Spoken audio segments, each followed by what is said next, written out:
Hello, my name is Michael Lambert, and today I want to talk a little bit about what a desperate state the country is in at the moment, and I also want to talk about the performance of the two characters who are working so hard to become Prime Minister, the two characters who go around the country and trying to persuade various of the 160,000 Tory members who will decide who's going to be our new Prime Minister. They're trying to persuade them all which of them is the most right-wing with all these ridiculous policies, which I'm going to talk about a bit later on.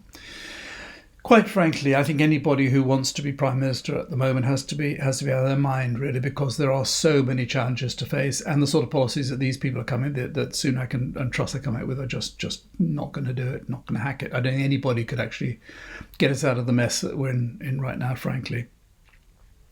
Just to look at what is the state of play at the moment, we have this crisis with inflation, which is running away. It's currently at 9.4%. It's forecast to go to 13% next year. Could well be a lot more.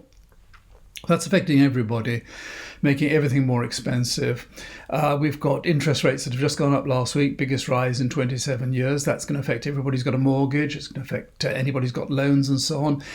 It's going to, inflation is already eating away at people's savings, which are just disappearing. But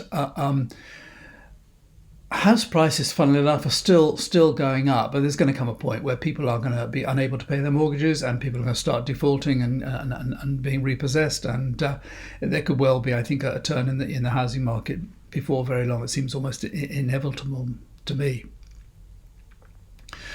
We've got the problems with fuel and with gas and electricity. I mean, that's not going away, is it? We've been told now that the regulator is going to be able to increase prices every 3 months rather than every 6 months. Already we know that by Easter, gas and electricity prices are going to be probably somewhere between 2 and 3 times what they were last year this time, which is a huge increase. There's the cost of food. I've talked about food before because I think food is probably one of the most serious problems that we're facing right now. Food supplies. I do think there are liable to be very serious food shortages. Probably in the autumn, from the autumn onwards.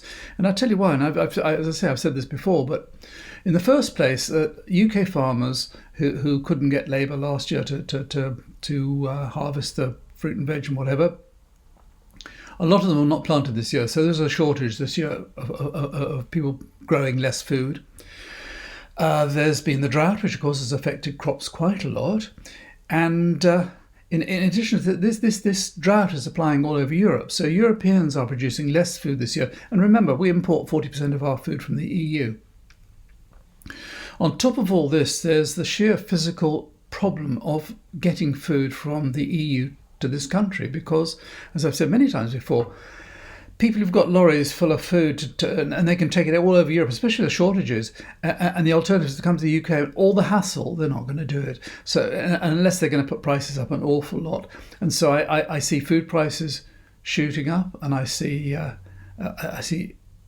really serious shortages at the worst possible time. Going back to the oil and gas and so on, you probably saw BP profits are up. They were £7 billion, a record last quarter. That's 3 months. That's £77 million a day they're making. The chief executive, a guy called Bernard Looney, his salary's gone up from 1.46 million a year to 4.46 billion million. And you probably saw Shell, they gave all their employees an 8% bonus. Well, these people are all being rewarded because international prices of oil have gone up. And at the same time, there are so many people struggling. And we're seeing these strikes. We know about the railway strikes that are starting again, I believe, next week. And that's going to go on and on. There's so many other people who are going to go on strike. This is all damaging the economy. And that's not going to stop. I mean, if the government gives in to any of these big unions, then, of course, everybody's going to claim big pay increases. If they don't give in, then the strikes are just going to go on and on. So it's a really difficult situation to solve.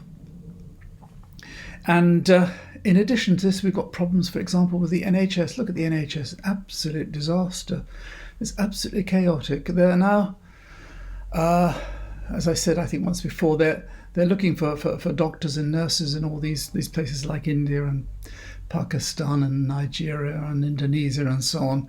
These are to replace the doctors and nurses that were from the EU previously, but of course, obviously, we want to get rid of them because we just don't want any EU people coming here and using the NHS or taking advantage of us and all the rest of it.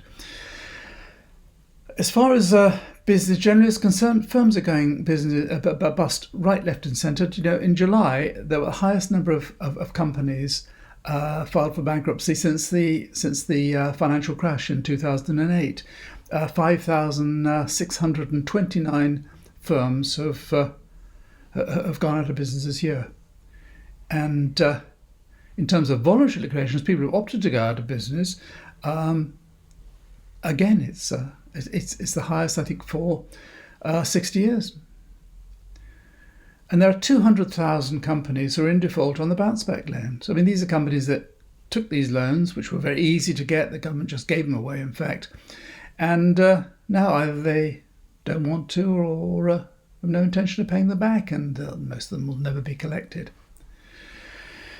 But in addition to all that, there's the shortage of workers, isn't there? I mean, we know how there are shortages in so many different areas. I think in terms of vacancies, there were between April and June, something like 1.3 million vacancies in all those sort of areas where people from the EU used to come and work, sometimes seasonally, sometimes permanently, but they came and did all these jobs which we don't want to know, which we just don't want to work, don't want to do. Yeah, 1.3 million is the number of vacancies between April and June.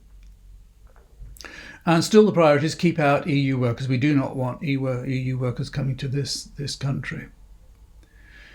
In the meantime, because we made it impossible for any say ordinary person to come and work in this country, we're getting more and more people coming across the channel in little boats. 17,000 have come so far this year. I think it was about 700 on one day last week. Well, these people are all then having to be accommodated, and they're put into these so-called hotels, and they're fed very very modest food, I'm sure, and they stay there for up to 5 years. And despite our desperate shortage of workers, none of these people are allowed to work. No, they just have to stay in these hotels, sitting around year after year after year, waiting for someone at the Home Office to eventually decide whether or not they can stay. And most of them eventually will be allowed to stay. So we're in this situation where we're desperate for workers. We've got all these people sitting around, but no, we don't want them to work. And with all these crises and all these things going wrong and so much to worry about, the Prime Minister and the Chancellor Exchequer are off on holiday. And so we've been subjected for the last few weeks to this competition between Sunak and Truss as to who's going to be Prime Minister. It looks almost certainly that Truss is going to win it. Now, the constituency, the people who vote, the Tory members, there are 160,000 of them, apparently approximately. I can just tell you the figures. 63% of them are men. 76% voted for Brexit. 80% are in the social class ABC1. And they're all old folks. They're all mostly quite well off. A lot of them don't even live in the UK, And they're quite well off. They haven't got to worry about too much, I don't think. I think most of them probably got their own houses. They've got plenty of savings and so on. And what do they care about? Poor people. What do they care about? Social justice and all the rest of it. And we've got Truss and Sunak playing this tax-cutting bingo, competing to see who can be the most right-wing extremist. And just saying what they think these old folk, prosperous old folk, want to hear, and to hell with the rest of us. And I just wanted to talk a little bit about some of the things that Truss said last week, or what she said last week or the week before. Her plan is to cut taxes. She wants to cut taxes by 30 billion. That's NHI and corporation tax and the green levy. The Bank of England says this is going to stimulate inflation and will just push the recession further down the road and make it even worse when it comes. But nonetheless, Truss and Sunak are both appealing to this this particular, very narrow, tiny audience. And for them, the tax cuts are very nice. They got plenty of money anyway, probably most of them. A bit of a tax cut, that means they get a bit more money from their investments and so on. And that's great. What do they care about anything else? And I think it's just something it's just so absolutely obvious, but what these people don't seem to understand. Yeah, if you cut taxes, the government has less money to spend. I mean, this is not advanced economics. This is just basic common sense. If you cut taxes, you've got less money to spend. And when your economy is in a terrible state anyway, when your NHS is falling to pieces, when social care is falling to pieces, when everything's falling to pieces, and you desperately need more money for everything, to cut taxes is not the way to go. But Truss, she thinks that that's the way to stimulate business. She blames the Bank of England for inflation. She says they should have acted earlier. So it'll never, whatever happens when she becomes Prime Minister, it won't be her fault. It'll be the Bank of England's fault for causing this inflation. And Bank of England, of course, is blaming Russia. Nobody ever mentions the B word. Never ever mentions Brexit. It's done nothing ever to do with Brexit. Truss said last week, she said, let's not talk ourselves into a recession. In other words, when there is a recession, she'll say, well, that's because people kept talking about it and they created this recession by going on and on about it. Last Monday, the famous incident, she said she wanted to reduce the pay of civil servants working outside of London because she thought they were overpaid. In other words, wanted to cut their pay. And then, of course, the newspapers went mad and they just all reported what she'd said. And then she said she'd been misrepresented. It's a brand new euphemism. I expect we'll be hearing that a lot now. Can you imagine if misrepresented had been used when Johnson was in power? He'd be using that word every day. So you say something, people report what you say, and it turns out to be a stupid thing you've just said. You say, oh, misrepresented, no. She said that Nicola Sturgeon could be ignored. She ignores her. That's how she deals with her.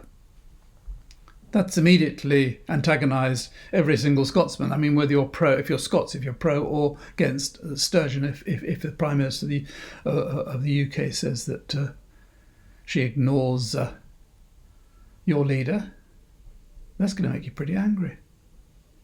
So she's already upset the people, all the people in poorer areas where civil servants are paid less than they're paid in London by telling them that she wanted to cut their wages, although she backtracked when it was revealed how stupid that was a thing to say. And now she's alienated all Scots at the same time. And then again, when the Bank of England forecast a recession and forecast 5 quarters of recession, she said, forecasts are not destiny. Oh no. In other words, your forecasts, if you don't like them, you just ignore them. It's a bit like Gove. You remember Gove saying everybody had enough of experts. She said that she would never have agreed to any of the lockdowns. She would totally oppose lockdown. And under her, there will never be any more lockdowns. So let's hope we don't get a very serious epidemic arriving while she's in power. And she wants to go for tax cuts rather than handouts. She doesn't want to give out handouts because they are directed to poor people. They're directed precisely to people who need the money. No, she wants to cut taxes because the old folk she's appealing to, who are going to elect her as Prime Minister, they like tax cuts. So all in all, it's deranged. This woman is deranged. She's dull. She's insipid.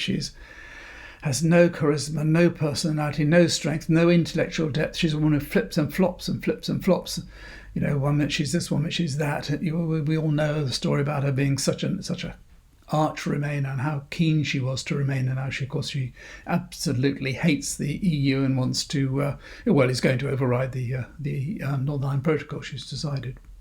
So that's this miserable woman, and then there's Sunak. Now, Sunak, I did think he was probably of the two. I thought he was much better qualified because he's been the Chancellor and so on. I thought he might be, and I thought, despite the fact that he's immensely wealthy, I thought he might be okay. But what has happened this week, I think, has made me completely change my mind. I just think he's a nasty little man, a really unpleasant little man, and a nasty piece of work. Now, to outdo Truss, he says he's not going to cut taxes now. No, he won't cut taxes now because he's going to be responsible. But he's going to cut taxes by 4 pence. 4 pence he's going to cut off income tax. A penny before the end of 2024 and another 3p before the end of 2029. In other words, in 6 years' time, he will have cut income tax by 4p. And that's going to come to about 19 billion, apparently. Where's it coming from? Growth in the economy. Just look at our economy now, absolutely on its back. But he's going to get growth, so much growth that he can slash taxes. Also, I think he's going to partly finance it by further cuts, efficiencies they call it. He referred to lawyers who defend people who are taking action against government officials and politicians and so on as lefty lawyers. He calls them lefty lawyers because you see the old folks in Tunbridge Wells, they like hearing that. Lefty lawyers, horrible socialists defending asylum seekers and defending people who take action against the government and so on. Yeah, he wants to stamp down on them. He said he wants to drop out of the ECHR. That's the European Commission for Human Rights. And he wants to change the definition of asylum. And he says the definition of asylum, which is exploited by lefty lawyers, he wants to change it to one that will allow us to reject more people. He wants to keep more people out, you see. People like his parents, like Patel's parents, like Kwasi Kwarteng's parents, like Dominic Raab's father, like Alok Sharma's parents, like Nadeem Zahawi's parents. We want to keep all those people out because they're foreigners. Keep them out, keep them out, keep them out. We don't want people in here. We're desperate for labour. The whole of Europe is short of labour. It's going to get worse and worse and worse, but don't let any foreigners in. And especially, don't let any Europeans come in because they might use the NHS. They might come and pay thousands and thousands, but they might break their arm and have to go to the NHS, and we're paying for that. That's what the old ladies and gentlemen in Bournemouth like to hear. He wants to target people who vilify the UK. He wants to treat them as extremists. Probably people like me, I suppose. In a year or two, I might go to prison for this, for criticising the government or politicians. And if you're going to treat people who vilify the UK or UK government as extremists, I mean, who's going to decide? Are we going to have a thought police? Very, very slippery road, this. This is 1984. I mean, how in a free country can you prosecute people who are critical of the government? He wants to introduce a £10 fine for people who miss a doctor's appointment. Now, what happens if you're on the way to the doctor and you miss the bus? The bus isn't running that day or something. £10 fine? Who's going to collect the fines? Are they going to send the bailiff round to your house to distrain on your property if you don't pay the £10 fine? But again, you see, it's a great way to just please the loonies on the right, the Conservative Party members. And then, last of all, in the big scandal last week, he wants to level up Tunbridge Wells. He wants to give him money to Tunbridge Wells to level up. And as he said himself, he had already started. He just wanted to show them how keen he is to help, to give money to Tunbridge Wells to help them. You know, some of them might need new gravel paths. I don't know. Some of them might have trouble finding a gardener. I don't have no idea. But he says he started to undo the Labour policy of sending money to depressed urban areas. I mean, the last thing you want to do is send money to depressed urban areas. I mean, what on earth is a waste of money is that? No, they don't want to do that. Give it to places where Tories live. And so that's Sunak for you. You know, he's prepared to go as low as Truss in trying to get these votes of these awful people that belong to the, I'm sure they're not all awful, but these rather narrow-minded and often xenophobic and rather selfish people who support these right-wing policies. Two other things happened that are worth mentioning last week, not concerning Sunak or Truss, but Grant Shapps, who calls himself the Right Honourable Grant Shapps MP in his Twitter account, he's going to allow people who've got an ordinary driving licence to drive a 7.5-tonne lorry, which is nice. So some old lady may potter down in the car to the golf club, and then next day she can drive a 7.5-tonne lorry up the M1. I mean, this is insanity. And this is because we haven't got any drivers, because, of course, so many drivers were from the EU and we've got rid of them all. And so we're sacrificing safety in order to make up for, well, another Brexit bonus, I suppose. And then Jeremy Hunter, you don't normally associate it with saying stupid things, but he said today, he came out with a plan, we put it on Twitter today, of how to rescue the NHS and how to make things better and so on. And the first item he had on this plan was this, that he's going to suggest that we should allow, as a special privilege, a special favour, we should allow German and Canadian doctors to come to the UK and work temporarily without having to actually take a set of exams to qualify in the UK. So German doctors who earn a lot more money than British doctors, we're going to allow them to come here, earn a lot less money, live in a country where there's all sorts of, everything is going wrong for a short period, and then we'll obviously throw them out when we've had enough of them, because we're not staying there, heaven forbid. This whole, I think historians are going to look back on this period and they're going to think this country went mad. This is a country that's completely taken leave of its senses. The whole thing is just utter madness. And of course, at the bottom of it all is Brexit. Brexit is causing so many more problems. I know that the cost of living crisis is largely to do with fuel and so on, and that's not something we have any control over. And the drought is something we have no control over. But so many things go back to Brexit, so shortage of work, shortage of drivers, the difficulty getting food in and out of the country, and so on and so on and so on. And I think, and I want to really finish on this, I don't think people are going to take this much longer.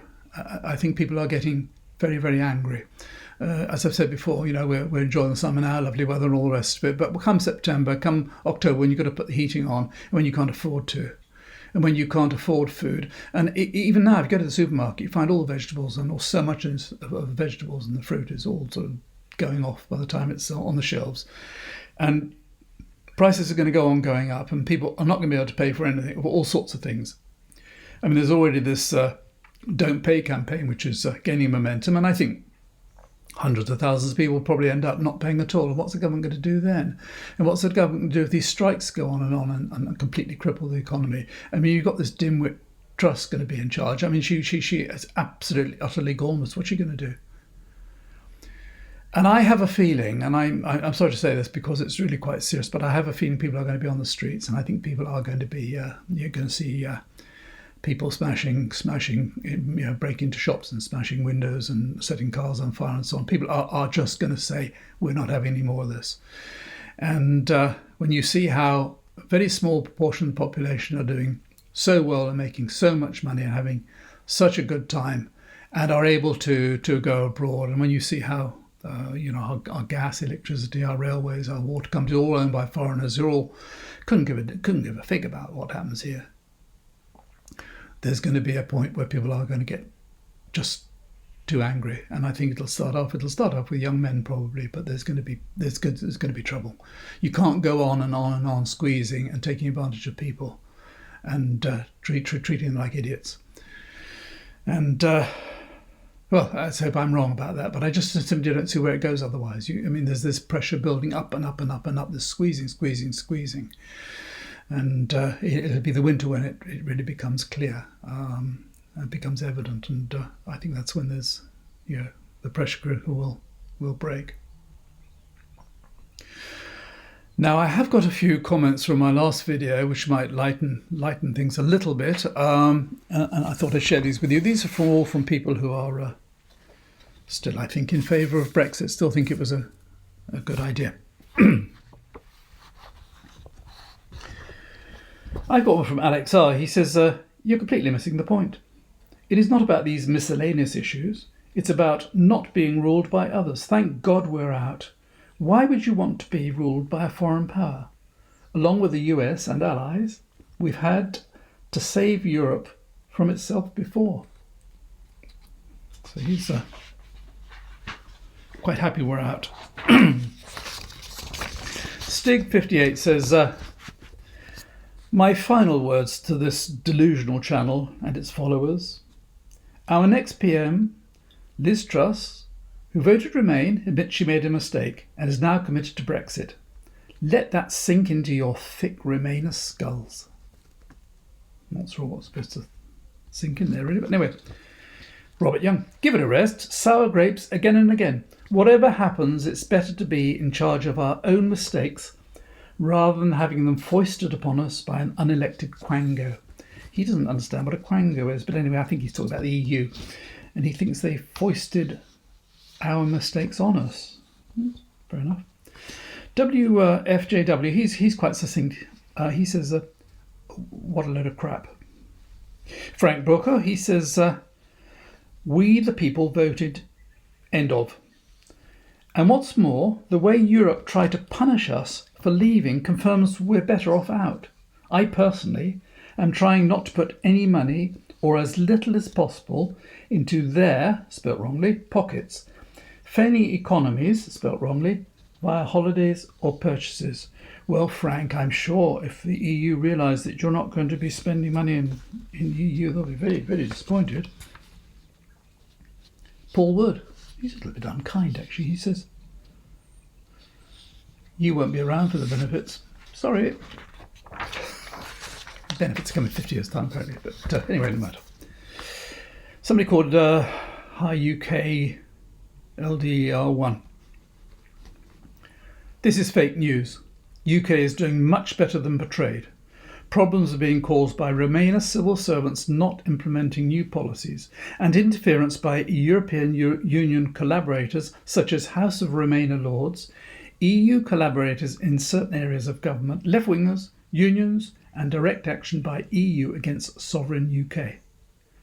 If businesses have stopped exporting or importing to and from the EU, then it's their own failure. Finally, somebody called PAK, B-A-K, says, you come across as a bitter Remoaner posting all these videos. Everyone's entitled to their opinion, but at the end of the day, it was a democratic vote, and more people voted to leave than remain. That is called democracy. As far as I'm aware, the definition of democracy is to accept the result. No, I didn't. Anyway, if you watch this far, thank you very much indeed. And I'm sorry, it's also depressing. It is every week these days, isn't it? But until next time, thank you very much for watching, and bye for now.